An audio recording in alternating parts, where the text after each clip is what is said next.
Mas pinaigting ng Philippine National Police ang preparasyon para sa nationwide trillion peso march sa November 30, 2025, kasunod ng mapayapang pagtatapos ng INC rallies.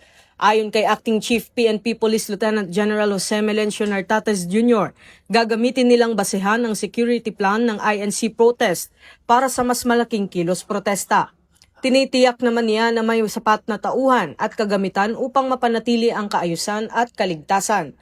Binigyang diin ng PNP ang maximum tolerance para sa mapayapang rallyista at zero tolerance sa anumang karahasan. Nakapre-deploy na ang mga pulis, medical teams, checkpoints at rapid response units. Pinapayuhan naman ng PNP ang publiko na makipagtulungan, iwasan ang mga ipinagbabawal na gamit at sundin ang mga ipatutupad na traffic at security advisories.